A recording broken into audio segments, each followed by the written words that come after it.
The teenage years. What a time, right? It's this period of incredible growth, but man, it also comes with some intense pressure. It's a journey that we all go through, but for every single person, it feels deeply, deeply personal.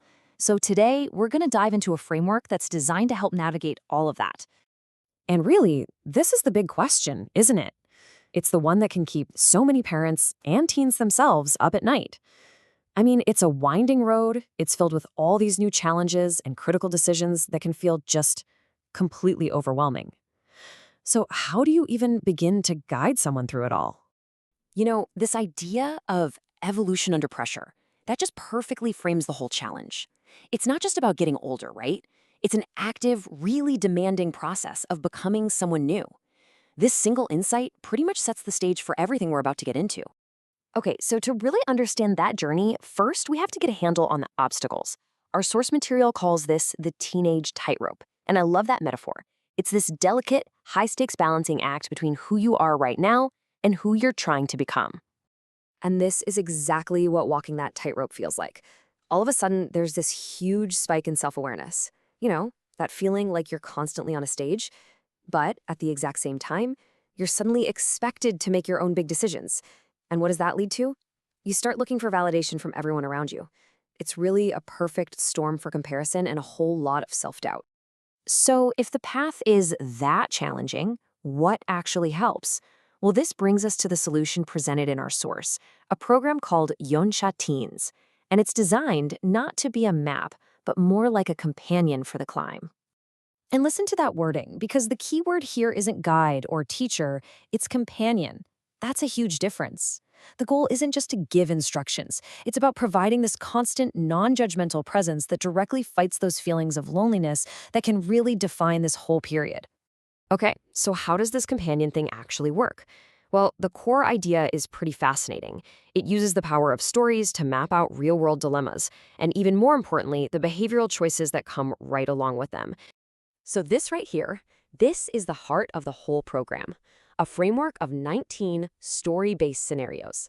Think of it like a really comprehensive map of the entire adolescent experience.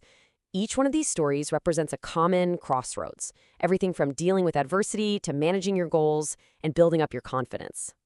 Let's just zoom in on one for a second. In this story, the table tennis tournament, a teen faces a pretty simple choice. The easy path is to just kind of get by, take the easier options.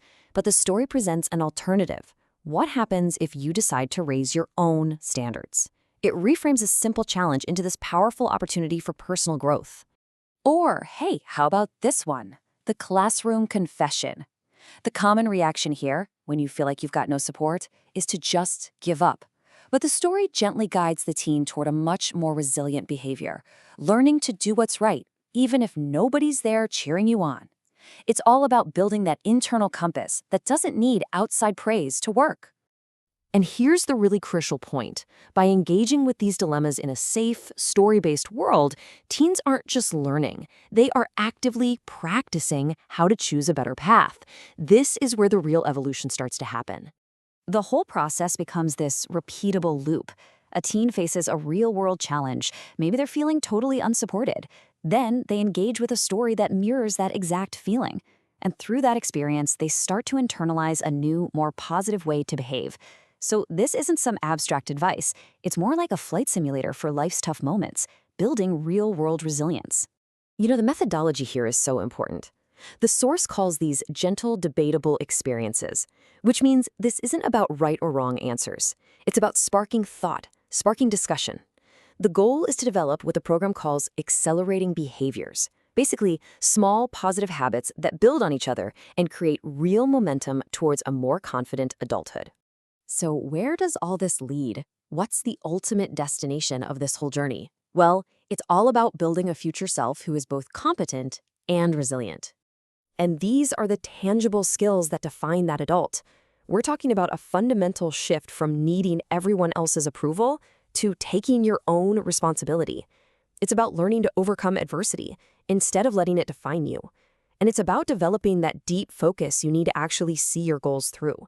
These aren't just personality traits, they are skills that can be practiced and mastered. And this is really the end vision.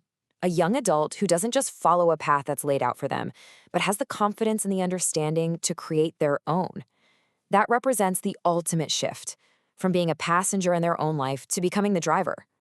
And that leaves us with a pretty powerful question to think about. In a world that is just full of challenges, what could change if every single teenager had a companion like this to help them map their own journey forward? It's a really compelling thought. Thanks so much for joining us for this explainer.